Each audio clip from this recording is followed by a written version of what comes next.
ما يبقاش مسيحي. في واحد في ناس غيركم دلوقتي فين؟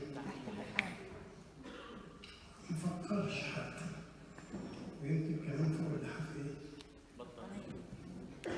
في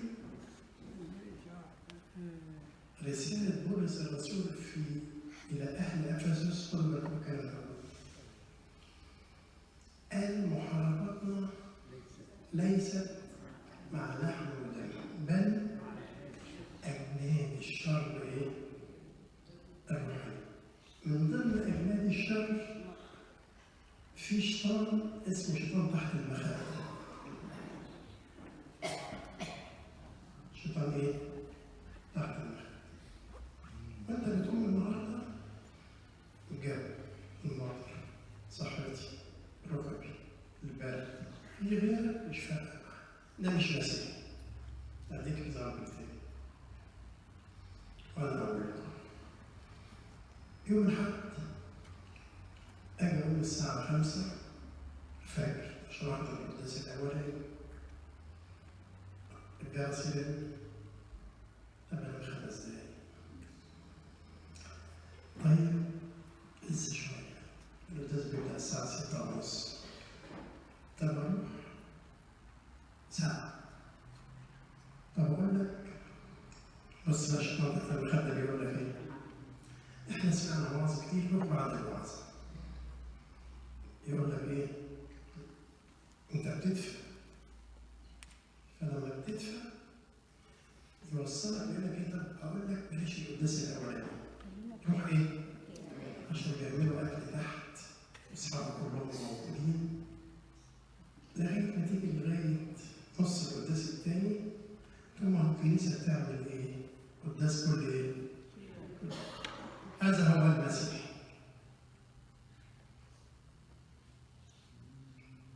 أنتم لستم من هذا العالم، أنا اخترتكم من هذا العالم. غيرك ما فرقتش معاه قداس أولاني من قداس تاني، في دفا برد شمس نهار، لو في مناسبة أروح، لو في صيام كبير أروح، النهارده عيد ميلادي هروح. ده مش مسيح. الحقيقة هذا الجو من حقكم شرعا في حكم هذا السن ما تنزلش من البيت. لكن ربنا قال ايه؟ زي ما قال اخونا في التأمل، كأس ماء بارد ايه؟ صدقوني وجودكم ونزولكم النهارده سجلت علامة في السماء من أجل المسيح. النهارده عايز أكلمكم عن المطر. المطر في الكتاب المقدس جه في ألغاز غريبة. لما عملت سيرش على كلمة المطر جت 36 مرة في الكتاب المقدس. وإيه؟ يقول لك المطر مبكر والمطر إيه؟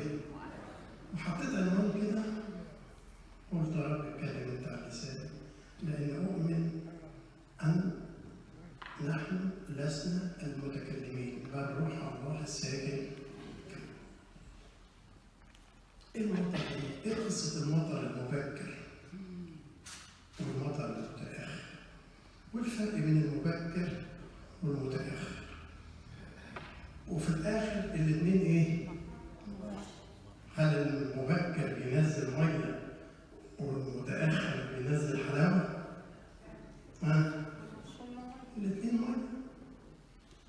في كتاب علم المياه خدوا بالكم، الله ده عجيب. إيه الفرق بين الندى والمطر؟ دي مية ودي مية. إيه الفرق؟ ربنا ذرات الندى دي بتنقسم إلى جزيئات صغيرة جدا عشان كده تنزل ندى.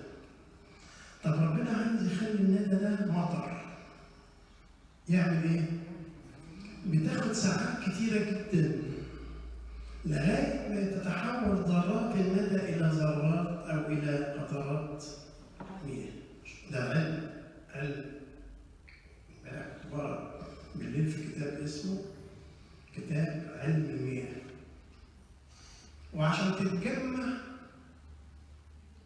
هتاخد وقت عشان تنزل علينا ايه؟ وهنا الكتاب يوصف هذا المطر انه نعمه من عند الله للانسان. الكاتب بتاع الكتاب الامريكاني بيشبه عمليه تحويل الذرات الى قطرات مطر بيساويها بالبذره بتاعت الحياه اللي بتحملها الام في بدايه الحمل لكي تتكون وينزل ايه؟ جنين انسان جديد. ربنا فيه ذكر المطر المبكر والمطر المتاخر، لها قصه. شعب بني اسرائيل كان في وقت كان بيتفنن يغيظ ربنا. صعب قوي. انا اخرجتك من ارض مصر بزراعه قويه، انا حافظت عليك 40 سنه في البريه. كان كفيل وحوش البريه تاكل شعب اسرائيل، لكن ربنا كده ابونا موسى كده قال لربنا لما خلاص بقى الشعب خرج عن طوع ربنا، قال انا هسيبكم. قال له لا، احنا لن نسير ان لم نسر امامنا. فكان ربنا يظهر في شكل عمود نار ويمشي وهم يمشوا ورا. صح. فراحوا عبدوا اله المطر بعد اسمه المطر، لان الحياه في ارض فلسطين كانت اساسها ميه المطر، بعكس اي دوله في العالم. يعني احنا عندنا في مصر امتداد الحياه من ميه النيل، وكانت الزراعه اساسيه. فهنا ربنا قال لهم انا هوديكم ارض ما فيهاش انهار، يعني ما فيهاش ايه؟ ميه. ان سمعتوا كلامي هديكم ميه، ان ما سمعتوش كلامي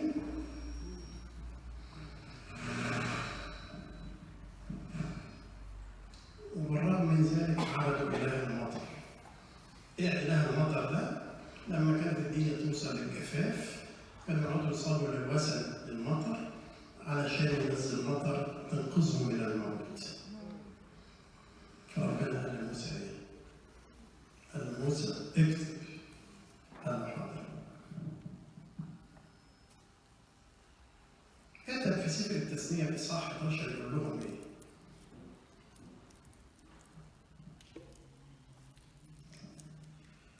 فإذا سمعتم لوصايا ربنا اللي بيتكلم، خدوا بالكم الناس هتموت، عارفين يعني ايه حياة أو إنسان ما يشربش مية؟ صعب، مش كده؟ المسيح نفسه معلومة تسمعوا عنها، ما قدرش يستغنى عن المية في صيامه 40 يوم على الجبل لما الشيطان جربه. يقول كده الكتاب ايه؟ فجاع اخيرا. جاع اخيرا يعني كان صايم عن الاكل، كان لازم يشرب. واخذه ابليس بالروح الى البريه لكي يجربه. وانتم عارفين التجربه على الجبل الثلاثه الاساسيين اللي احنا بنقراهم في انجيل متى. فربنا بيقول لهم إن سمعتم لوصاياي التي أنا أوصيكم بها اليوم، النهارده أنتوا عديتوا مرحلة حلوة أوي. فربنا جاي يقول لك إيه؟ إن كملت بهذا الروح اللي دفعتك إنك تيجي النهارده في وسط المطر والجو، هيحصل لك اللي هقوله دلوقتي. إن سمعتم الوصايا التي أنا أوصيكم بها اليوم لتحبوا الرب إلهكم وتعبدوه من كل قلوبكم ومن كل أنفسكم. كلمة قلوبكم وأنفسكم بولس الرسول الشاطر يقول فيها إيه؟ مجدوا الله بأجسادكم.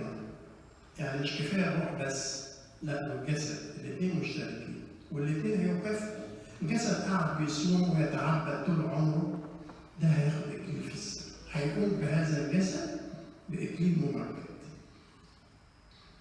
فبيقول لتحبوا الرب إلهكم وتعبدوه من كل قلوبكم ومن كل أنفسكم، أعطي أرضكم في حين مطرا مبكر ومطرا متأخر. طيب نرجع تاني نوضح حتة المطر. الفلاح في أرض فلسطين عايش في زراعته على المطر. فدي أهم حاجة للإنسان يزرعها عشان يعيش. إيه؟ فاكهة؟ قمح. حبة القمح دي اللي هي فيها خبز الحياة. هتتكلم عنها بنقول لك أنا هو خبز. وإحنا كمان بنصنع القربانة اللي بتعمل منها بتسمن من حبة القمح. فكان يجي في شهر 11 لو انت بتسمع الوصايا وبتحفظها من قلبك ومن نفسك، يروح بازل البذره بتاعت القمح في شهر 11. فيروح ربنا منزل له مطر ايه؟ مبكر، لان الارض طول الصيف نشفانه مشققه عطشانه. فالبذره لما تنزل المطر المبكر يعمل لها ايه؟ ينبتها. نسمع نعمل لها ايه مدام عفاف؟ تنمو، يديها حياه، المطر تديها حياه. مش كده؟ البذره الاولى اخذت حياه بس لسه ما اعطتش ايه؟ ثمر. نفس الشيء الست في بدايه الحمل بتاخد من الرجل بذره حياه وتفضل تغذيه. خلي بالكم انا وانت وانت مديونين باجسادنا لامهاتنا. كل جسد ده من امي. انتوا واخدين بالكم؟ عشان كده السيد المسيح لما جه يتجسد واخد جسده كله من امه. ما كانش عنده اب. لكن الروح القدس الله الآب وضع هذه البذرة، وده اسمه سر، دي معجزة، عشان كده بنسميه سر ايه؟ تجسد. حط البذرة دي مجرد ان العذراء قالت هوذا انا أمة الرب فليكن لي قول، يعني موافقة، خلق بقى البذرة دي. هذه البذرة في بطن العذراء قعدت تاخد من جسد العذراء لغاية ما اتولد المسيح بالجسد. كأنه الله الآب وضع البذرة والروح القدس أعطاها حياة والابن اتحد بالجسد. ده سر، عشان كده بنقول عليه سر محدش يعرفه. محدش يعرف أبدا هذا السر ده. فالفلاح يحط البذرة في شهر 11 يفضل المطر المبكر ينزل ينزل ينزل لغاية شهر فبراير اللي انتوا فيه ده. في شهر فبراير ينزل المطر المتأخر يعمل لها ايه؟ ينميها نمو كامل والمحبة دي تعطي ايه؟ احنا كده في حياتنا الروحية. يقول كده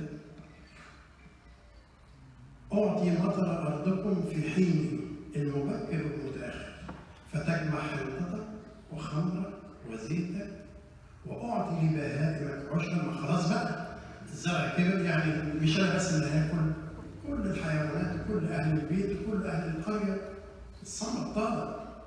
أنا في حياتي الروحية أنت اليوم نزلت من البيت عشان إيه؟ تستقبل أو تأخذ المطر إيه؟ المتأخر. يعمل لك المطر المتأخر يخليك تدي إيه؟ طب واحد يسألني سؤال، طب والمطر المبكر أنا خدته فين؟ خدته في المعمودية. خدته ربنا عطاه لك في شكل وصايا في العهد القديم كله. وعطى لك المطر المتأخر في العهد الجديد كله. فدي فرصتك. اوعى تضيع نزولك من البيت النهارده في هذا الكون. انت يا بختك لانك انت اليوم تستقبل المطر المتاخر اللي يعمل لي ايه؟ ثمار. كمل. وبعدين يقول ايه؟ تجمع حنطتك وخمرك وزيتك واعطي لبهائمك وعشبك في حقلك فتاكل انت وتشبع. حلو قوي، بحب الايه دي قوي. يعني كأن الثمار بتاعتك انت، مش انت بس اللي هتستفيد منها، انت وايه؟ وتشبع انت وكل اللي حواليك. انت وكل اللي حواليك. هقف بمناسبة القصة، واحنا بادئين سلسلة تأملات جديدة تحت عنوان قصص من واقع الحياة. كان في قرية من القرى عايشة على حقيقة قصة حقيقية على المطر. زمان مصر كانت عايشة على المطر في الزراعة، وبعدين قعدت المطر تغيب فترة طويلة ما تمطرش. فراح أبونا ما عندوش حل غير إنه يجمع الشعب ويصلي. فراح منبه: يا جماعة لازم كلنا نيجي الكنيسة النهارده، هنقعد نصلي لغاية ما ربنا ينزل إيه؟ فكان في أسرة عندهم بنت عندها 5 سنين، فباباها ومامتها بيقولوا لها: استعدي يا ماما، احنا هنروح الكنيسة النهارده نصلي عشان ربنا إيه؟ نزل مطر. المهم راحوا الكنيسة، هوب وقفوا يصلوا. الأب والأم بيبصوا حواليهم، مالوش إيه؟ البنت. طبعا ربنا ما يوريكم إنه طفل يغيب عن أمه ساعة أو ساعتين أو عن أبوه. ده العذراء مريم اتحطت في الموقف ده. فمرة المسيح كان رايح يحضر العيد في الهيكل. مع زحمة الهيكل المسيح كده لقى ناس بتتكلم وبتدرس وفاتحة سفر الشريعة، فقعد في وسطهم يسمع ويتكلم. والعذراء ماشية هي ويوسف النجار، هوب في الطريق بصوا ما لقوش مين معاهم؟ اتجننت. كده رجعت تاني الهيكل، قالت له: يا ابني عذبتيني أنا وأبوك. فاهمين؟ اللي هو يوسف النجار يعني. فالبنت ما تبهاش. الراجل طلع من الكنيسة يجري شمال يجري يمين يدور فوق يدور تحت. فقال: نرجع تاني الطريق إنه يلاقوا بنت بقى وحش. راحوا مروحين البيت، راحوا البيت لقوا البنت بتعمل إيه؟ خدوا بالكم. فين كمان مع كم قلم مع زعيق مع قالت لهم: مش انتوا قلتوا إن احنا هنروح الكنيسة عشان نصلي عشان ربنا ينزل مطر؟ قالت لهم: أنا من ساعة ما أنتم شلتوا وأنا بدور على الشمسية في البيت علشان وإحنا راجعين من الكنيسة إيه؟ ما نغرقش إيه؟ وكان بالفعل لغاية ما لقت الشمسية وهم راجعين غرقوا هم والشمسية إيه؟ مطر. يعطيك في حين اطلب. قول يا رب: أنا اتعمدت وبقيت مسيحي وباجي الاجتماع. خلي دايما صلواتك مش طلبات. ربنا يعني ما بيرفضش الطلبات، لكن يحب أكتر منها إنك تمجده تقدسه.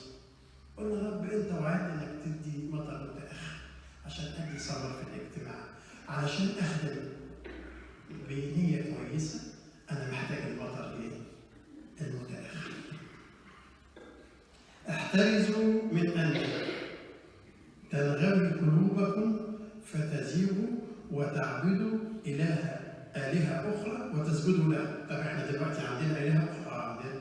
انتوا عارفين إن احنا عندنا أصنام وعندنا آلهة وثنية أكثر من العبادات الوثنية. لو في عادة متسلطة عليك أنت بتعبدها. لو في حاجة مش قادر تستغنى عنها بعدك على ربنا يبقى أنت بتعبدها. حتى الفلوس، الله قال: لا يستطيع إنسان أن يعبد سيدين، إما إيه؟ الله أو. طيب أنت قلت في الأول مطر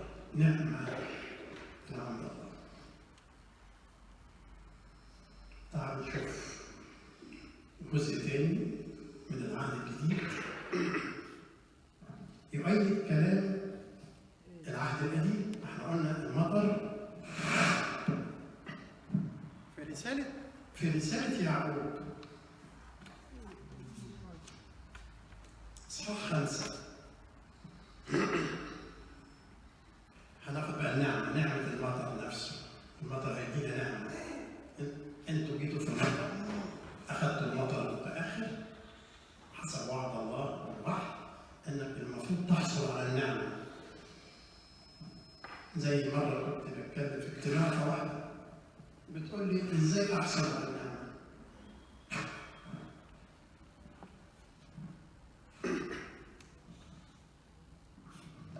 ازاي احصل على النعمة؟ قلت لها بسيطة خالص. فالاول انت ممكن تقول لي ما هي النعمة؟ قلت لها النعمة انا لا شيء ولا استحق اي شيء، واعطى كل شيء بلا اي شيء. حد فاهم حاجة؟ ولا انا أمام الله لا شيء. الجميع زاد وفسد، ليس من يعمل صلاحا ليس ولا أنا لا شيء ولا أستحق أي شيء. صح ولا غلط؟ ولا أستحق. ده بولس قال إيه في الحتة دي؟ قال كل منكم من يأكل جسد الرب ويشرب دمه بدون استحقاق يصير مجرما في جسد الرب. فأنا لا شيء لا أستحق أي شيء، بل أعطى، يعني باخد كل شيء بلا أي شيء مجانا أخذته. تعالوا شوف يعقوب يقول فتأنوا أيها الإخوة إلى مجيء الرب. وإحنا النهارده في ظل الظروف المحيطة بنا إن كانت قريبة أو بعيدة، العالم كله نفس العالم كله ينتظر مجيء الرب. يقول لك الكلمة قريبة منك، في فمك على فمك وفي قلبك. يقول كده كلمة قريبة. النهارده لو تخشوا على الميديا والسوشيال ميديا شوفوا ايه اللي بيحصل في إسرائيل. بيعدوا كل شيء، حتى أنفسهم، حتى بيوتهم. يقول لك المسيح المنتظر على الأبواب. هي واحد لما يقعد يتابع الأحداث العالمية وخاصة في دولة إسرائيل، كل اللي حصل لهم في العهد القديم بيحصل لهم دلوقتي. فبيقول إيه؟ تأنوا أيها الإخوة إلى مجيء الرب. هو ذا الفلاح ينتظر ثمر الأرض السمين. أسعد لحظة في حياة الفلاح وقت إيه؟ وقت الحصاد. ده عيد كبير قوي عند مين؟ عند اليهود. دلوقتي ايه عندنا؟ احلى عيد واكبر عيد هو عيد ايه؟ حلول الروح القدس. لان المسيح قال انا صاعد الى ابي وهرسل لكم روح المعزي المرشد اللي هيلازمكم طول الحياه. لان بهذا الحلول روح الله ساكن. وبعدين يقول لهم وذا الفلاح ينتظر ثمر الارض السمين متأنيا عليه حتى ينال المطر المبكر والمطر المتأخر. ده يعني طيب ايه النعمة اللي هناخدها؟ عشان تاخد نعمة المطر المتأخر يقول كده فتأنوا أنتم. تأنوا، كلمة تأنوا يعني اتكل على ربنا. أنا هقرا الجزء ده باليوناني مش باللغة الأصلية. كلمة تأنوا يعني ارمي اتكالك عليه وانتظر الرب. احنا بنتكلم على إن الفلاح بينتظر الثمر. ارمي اتكالك على ربنا. بمعنى إيه؟ بمعنى ما تحسبش حسابات كتير. لأن كل لحظة، كل خطوة، كل دخول، كل خروج، كل نفس تعطيه بإرادة الله. ده أنا هقول لك أكتر من كده. أنتوا عارفين الورقة بتاع الشجرة لما بيكبر بيصفر. عارفين الورقة الصفراء دي ما بتسقطش من الشجرة إلا بإرادة الله. لأنه ضابط فيقول لك تأمنوا تكفي أنتم وثبتوا قلوبكم. ثبتوا قلوبكم تجاه الله. الله كله يعين في حياتك وفي جسدك وفي روحك قلبك. عشان كده السؤال الوحيد اللي عايزه منك ربنا بيقول لك يا ابني ايه؟ طب يا رب روحي وعقلي وجسدي مش ليه؟ يقول لك لأن أنا اخترت قلبك ليكون سكنى لراحتي. وكمان السؤال الوحيد اللي يسأله أبونا في القداس هو واحد بس. القداس ال3 ساعات ده ما بيسألش غير حاجة واحدة بس تهم قلب ربنا وتهم ربنا ويقول لنا أين هي إيه؟ طب والباقي؟ لا شوية. احفظ قلبك فوق كل تحفظ. كده في سفر الأمثال. من القلب تخرج كل ما ينطقه اللسان. فيقول أول حاجة تأنوا أنتم وثبتوا قلوبكم لأن مجيء الرب إيه؟ قد اقترب.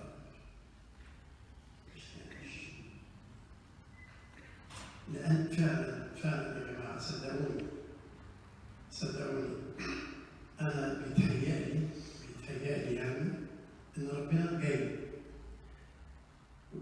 بيجي خطوتين ويرجع خطوتين. عارفين بيرجع تاني ليه؟ لأنه هو جاي بيبص في كل الأشرار يلاقي واحد واثنين بيتوبوا. يقول لك أرجع تاني يمكن بكرة كمان إيه؟ لكن في الوقت اللي مش هيلاقي فيه الناس بتتوب كل واحد يأتي الحساب عن نفسه.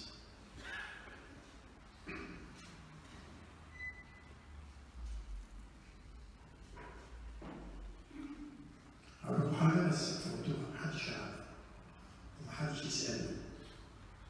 اتفقنا؟ ماشي على طول؟ وانت يا رز ما تسألنيش.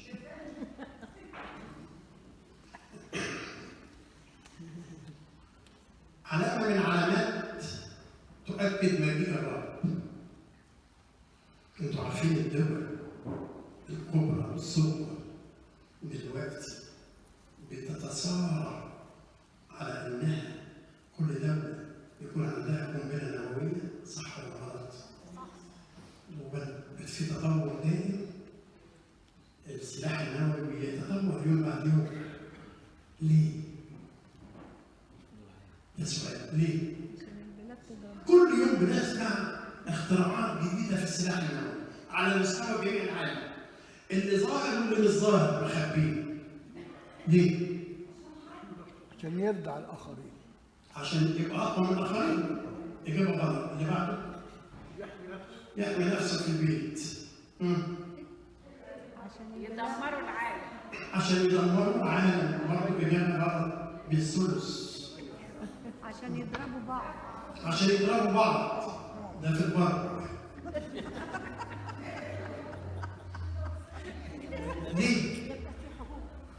طب انتوا مش ملاحظين ان الدول اللي ما كانش عندها سلاح نووي بتزيد يبقى عندها عشان تبقى اقوى وعشان القوه؟ كل ده مش ملاحظين كده؟ ده دلوقتي في تنافس. اقول لكم ليه؟ بس ما حدش يسال. ده اجتهاد شخصي مع بحث شخصي. الكلام ده مش ما حدش يقول. كل الدول دي هتحتفظ بالسلاح النووي. والسلاح النووي ده سلاح دمار شامل. مش كده؟ يعني يأذي اللي مضروب ليه وهو اللي ضارب هيأذي. تمام؟ لأنه ساعة مجيء الرب في الهواء وسط جنوده. يا سلام. هيبقى يوم مخيف للأشرار. هيدافعوا عن نفسهم بإيه؟ السلاح النووي. بس هيطلع في الشوش. الكلام ده قدام مين؟ ملك الملوك وإيه؟ كلام فاضي. بنفخة فيه يقتل هذا السلاح.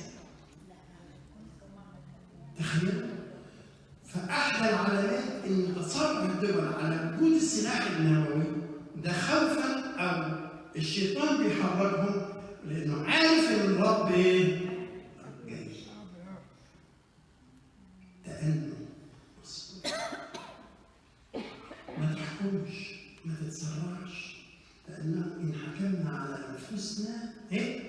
بما حكم عليه.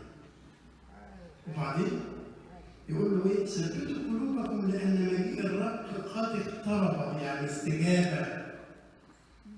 لا يئن بعضكم على بعض ايها الاخوه لئلا تدانوا. بمعنى ايه؟ كلمه يئن هنا مش معناها ان انا ابقى يعني صبور على اخويا، لا، كلمه يئن في اليوناني معناها لا تدينوا، لان هو كملها في اخر الايه لكي لا ايه؟ ويقول احلى كلمه جت في الكتاب المقدس كله بعدها. لا يقول كده، يقول لا يئن بعضكم على بعض، يعني لا تدينوا بعضكم على بعض. ايها الاخوه لا تدانوا. وهي العمليه بتاعت الادانه دي هتخش في حيز عبد الله. دنت ايه؟ حطيت ايدك في النار هتتحرق، صح؟ هتدين اخوك هتلاقي من هو ايه؟ يدين. بص الايه بقى جميله، ودي هنحفظها كلنا وتبقى شعار لينا طول السنه. يقول لا يئن بعضكم على بعض ايها الاخوه لئلا تدانوا. هو ذا الديان واقف على ايه؟ الله. حط تحت الكلمة هو ذا الديان واقف على الباب، تحت كلمة الباب حط بقى باب قلبك، باب عينك، باب ودنك، باب لسانك، باب حياتك، باب بيتك، باب أكلك، باب شربك، واقف على الباب. تخيل أنا النهارده شفت أخويا وعمال أدين فيه، فجأة الباب اتفتح لقيت الديان واقف جنبي. أقول له إيه؟ إحنا بندين لأنه يغيب عن أزمننا هذه الآية. هو ذا الديان واقف على الباب. كل مرة بتنم في التليفون وبتجيب سيرة الناس وبتتكلم على حد، افتكر إن أنت وأنت واقف ماسك السماعة واقف وراك مين؟ صدقوني لو عشنا بالآية دي بس، لا تدين ولا تدانوا، اعمل أي حاجة، مفيش قوة في السماء عندها الحق إن هي تدينك. هو ذا الديان واقف على باب قلبي، على فكري. ده أنت ربنا في مزمور 91 بيقول لك إيه؟ بيقول لك لو أنت فكرت تقول كلمة وحشة عن أخوك ورجعت عنها ربنا شايفك. مزمور 91.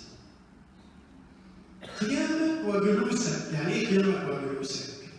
يعني أنا لو قمت أعمل حاجة أو أفكر في حاجة أو يعني جت فكرة رديئة في فكرة وقمت، وبعد ما قمت رجعت عنها ربنا شايفك. يا كده ليه؟ لأن هوذا الديان إيه؟ هوذا الديان على الباب، وكل واحد دي بيبانه. أنا عندي بيبان وأنت عندك بيبان وأنت عندك بيبان. ما تنسيش إنه في إيه؟ ديان واقف على الباب. مفيش حاجة تحميك من هذا المطر إيه؟ المتأخر. المطر اللي بره. المطر المتأخر يحميك. المطر المتأخر إشارة إلى الروح القدس الساكن فيك، لأنك خدت المطر المتأخر في المعمودية، في كلمة الله، في وصايا الأنبياء، ويعطيك الروح القدس في المطر المتأخر لكي إيه؟ يرشدنا، يقوينا، يرحم علينا، يطهرنا. عشان كده وأنت بتصلي في القداس لما تسمع الشماس بيقول اسجدوا لله بخوف وايه؟ تعمل ايه؟ يعني هو بيقول اسجدوا لمين؟ وربنا ده فين؟ على المذبح. يعني بشحمه ولحمه فعلا. يا رب يكون عندي عمر اثبت لكم بكل البراهين وكل الدلائل ان هذا الخبز وهذا الخمر تحول الى جسد الله. يفضل ابونا هبسطها لكم احسن. انتوا عارفين في حاجه اسمها باور بانك. باور بانك تعرفوها؟ الباور بانك ده عباره عن بحطه في الكهرباء بيتشحن. هذا الجهاز بيتملي كهرباء لساعة معينة، ساعات كهربائية تتشحن فيتملي. هذا الباور بانك لما تيجي انت التليفون بتاعك وانت بره يفصل، ولما يفصل يعني يفضل الشحن بتاعه، يعني ايه؟ يموت. دي قيمة بعد ما يموت اروح انا اعطيله حياه بايه؟ بالباور بانك. ده اللي بيحصل في القداس. انا النهارده رحت واتناولت وخدت المسيح، ويقول كده: من ياكل جسدي ويشرب دمي احيا فيه وهو فيه. فافضل بعد القداس طول الاسبوع الشحن اللي خدته في جسد ودم الرب هيحصل له ايه؟ ارجع تاني ايه؟ اشحن. ابونا في القداس يفضل يشحن كل الصلوات في الخبزه لكي ما تتحول الى جسد الدم. فيقول كده هنا في رساله يعقوب عن المطر المبكر والمطر المتاخر، يقول: هوذا الديان موقف على الباب. صعب قوي قوي قوي.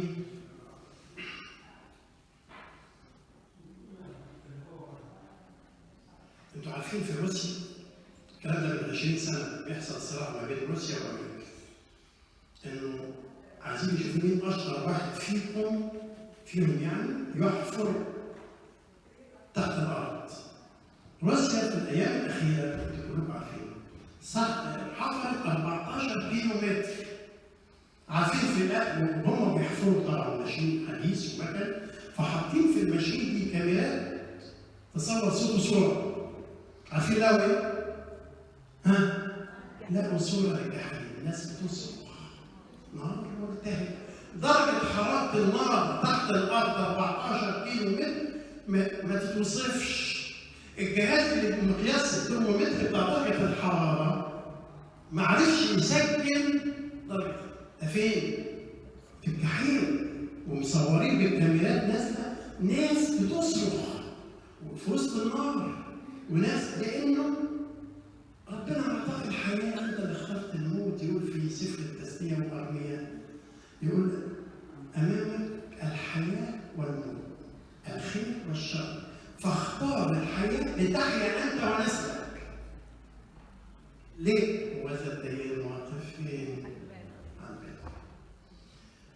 لو جبنا واحد من الجحيم دلوقتي بعد الشر عليكم وسالناه سؤال، نقول له: نفسك في ايه؟ ادوني بس دقيقه او نص دقيقه ارجع، هتعمل فيها ايه؟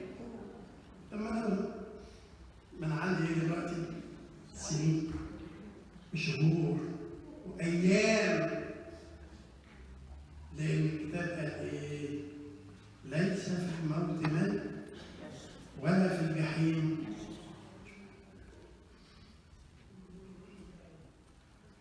خذوا يا اخوتي مثالا لاحتمال المشقات والانات. ادينا مثال عشان نتمتع بالوطن المتاخر. احتمال المشقات يعني التجربه في حياتك يا حبيبي، يا بختك. ده بولس يعقوب نفسه قال في بدايه الرساله: افرحوا يا اخوتي حينما تقعون في تجارب. بولس الرسول في السؤال عن التجارب قال: ينبغي بضيقات كثيره ان ندخل ملكوت السماء. بطرس قال: لا تستغربوا البلوى المحرقه لانها تنشئ صبرا. ايوه. يوحنا، شوفوا التلاميذ الحلوين، لما راح السماء في سفر الرؤيا وهو واقف، واحد من بتوع السماء جه كده خبط على ظهر يوحنا قال له: مين دول؟ المنظر قدامهم ناس لابسه ابيض بتسبح وبتمجد. واحد من السماء بيقول ليوحنا: مين دول؟ راح يوحنا قال له ايه؟ قال له: انت بتسالني انا؟ ده لطيف، ده انت اللي المفروض ايه؟ تقول. عارفين قالوا ايه؟ دول اللي جايين من ايه؟ من طريق العظيم. عشان كده السيد المسيح بيقول لنا: اذهبوا الى العالم ستجدوا دي، لكن سروا انا قد. وبعدين يقول: خذوا مثال لاحتمال المشقات والانات. الانبياء، كل الانبياء في الكتاب ياما احتملوا مشقات وياما. ده في نبي، انتوا عارفين مين النبي اللي نشروه بالمنشار حتت؟ اشعياء. مش مثلا حطوه في جبل الاسود او حطوه في النار، لا، نشر. وبعدين يقول احتمال المشقات والعناء الانبياء الذين تكلموا باسم الرب طوباهم لو انت لسانك ليل ونهار بيتكلم باسم طوباهم. يجي لك تليفون، واحده هتقول لك او واحده تقول لك شفت فلانه بتكذب، تقول لك ما انا كمان بكذب. خلاص ايه؟ قفلت. لكن انا لو سمعت انت ليها انت اشتركت في الخطيه. واحد يقول لك شفت فلان اللي في الكنيسه وعامل نفسه ياما هنا وياما هناك بيسرق، يقول له مش هزعل، مش هزعل. لمجرد انك ترميله انت اشتركت معاه في الخطيه. عشان كده يقول ايه؟ الذين تكلموا باسم الرب، لان اسم الرب غرب ايه؟ عظيم. ها نحن نطوب الصابرين المتألمين. وعطى مثال ايه؟ قد سمعتم بصبر ايوب. وانا بصراحه يعني ما شفتش حد على الارض كان عنده نفس طويل وصبر زي مين؟ خسر ولاده، خسر أغنامه، خسر بيوته، خسر صحته. كل ده ما يسويش حاجة قدام كلمة قالتها له مراته. ما اعرفش استحملها ازاي. ما اعرفش كان صبور عليها ازاي. عارفين قالت له ايه؟ ها؟ يا ريت، يا ريت. انتوا عارفين الترجمة عشان الولد كيرنيليوس الوالد كان ترجم الكتاب باللغه العربيه، كان ولد عنده مشاعر، كان حليم جدا. ولما جم الجماعه السبعين شيخ ترجموا سفر ايوب من العبريه لليونانيه، ما قدروش يكتبوا الترجمه الحقيقيه للكلمه. قالت له روح اشتم ربنا وموت، العن ربنا وموت. بس هم ما قدروش يكتبوا الكلمه دي، كتبوها قالوا ايه؟ صبر ولا الصبر. عشان كده يقول الكتاب هنا ايه؟ يقول نطوب الصابرين قد سمعتم بصبر ايوب ورأيتم عاقبة الرب. ايه عاقبة الرب؟ معناها ورأيتم بعد الصبر واحتمال المشقات والتأني واستقبالك للوطن المتأخر عاقبة، يعني مكافأة الرب. مكافأة الرب. أكرم الذين يكرمون، مكافأة الرب. من سخرك ليه تمشي معهم ايه؟ تاخد مكافأة للرب. وبعدين لأن الرب كثير الرحمة وايه؟ ورؤوف. مرة ثانية، يا بختكم اللي زلتوا أخذتوا المطر المتأخر. بس مطلوب منك ايه؟ انك تاخد هذا المطر وتحفظ وصايا الله زي ما قال سفر التسليم. انك تاخد هذا المطر وتسلك، تحرص انك ما تخرجش بره طريق. ربنا يرحمنا اولا، ربنا يستجيب لطلباتنا ثانيا، ربنا يكون واقف جنبينا باستمرار بالمطر المتاخر الذي هو الروح القدس ولإله المجد الدائم. في بمناسبة نزولكم في المطر المتأخر اللي شغال بره، هنصلي لأجل ربنا يوقف المطر لغاية البيت، بس ننزله تاني في البيت. تمام؟ في معايا صورة حلوة خالص هدية بمناسبة المطر المتأخر، ومعايا 46 إزازة زيت جايين من مصر. واقف عمال بقول إيه؟ أنتوا تستحقوها طبعًا، اوزعها ازاي؟ اختاروا انتوا. احنا عندنا اكثر من 46. كل عيلة واحدة. كل عيله يكفوا؟ يعني 46 في 2 بكام؟ ها؟ 92. احنا عددنا لو حد، خدوا بالكم، لو حد جه رقم 93 وما خدش هروح اجيب واحده من العربيه حاجه سبيشال يعني. فما تتسرعوش على في الاول تأنوا، تأنوا عشان تاخد ايه؟ مكافأة. كمان ما ننساش واحنا بنصلي اعملوا معروف بكل قلبك. ابصر قلبك في الطلبه دي من اجل محبه المسيح. عندنا اخونا جابر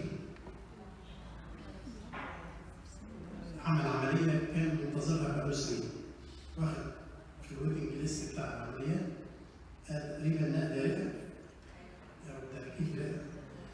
فدلوقتي ابتدت تظهر اعراض ربنا يستر ملهاش علاج الا بالصبر. ان الجسم مش قادر. نذكر جابر كان معانا في الاجتماع، اخ عزيز علينا وصغير في السن، وكان بيخدم اللي بيجيب الناس ويرجع الناس. كمان في طلبات صار جايلنا من مدام يولندا، اتصلت بيها وقالت لي ان شاء الله بعد اجتماع النهارده لما تصلوا لي هقدر اجي الثلاثه الجاي. في كمان مدام سوزان المحب طبعا احنا نصلي لها، بتعمل شويه علاج كده، وايفون كمان، ومدام ليليان. صلي بشده المدام ليليان ان لا تعود تاخذ العلاج التي كانت تاخذه من قبل. الثلاث الجاي بنعمه ربنا في الدكتور يوسف أمن يوسف يكون معانا. الثلاث اللي بعده عندنا قداس صوم يونان. تمام؟ هناخد القداس وبعدين ننزل نفتح بعد القداس. ربنا يخليكم. هنبتدي برضه الشهر الجاي قداسات صوم الكبير، وهبقى لكم مجرد الكنيسه تعلن عن مواعيد القداس. حد عنده اي استفسار؟ في حد طالب ان احنا نصلي له وانا ناسي اسمه؟ نعم؟ استاذ حنا ومدام عفاف نشكر ربنا دخلت عشان تعمل امرجنسي، ضحكوا عليها وعملوا لها عمليه في يوم واحد ولا روح. اشكر ربنا. نعم؟ نصلي من اجل بعض كلنا. طب حلو قوي، لان احنا عندنا شعار جميل بيقول اذكروا كل الذين طلبوا منكم ان نذكرهم في صلاه. اتفضلي. مدام امال اتصلت بيها مدام نوال، وفي نفس الوقت نشكر مدام امال انها تكون معانا ان شاء الله. هي يعني عندها شويه تعب بسيط في ظهرها، فتكون معانا الثلاثه الجاي. اتفضل. المدام بتقول لك المؤتمر الثلاثه الجاي عشان ما تنسوش. طبعا شغال حلو خالص وخلصت كل حاجه. رجاء الناس اللي عليهم بعض الاشتراكات يسددوا الجري عليهم. اتفضل.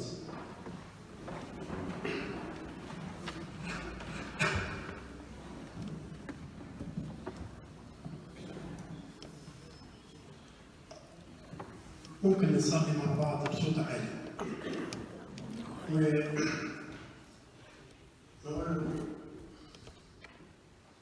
ارحمنا يا الله ثم ارحمنا.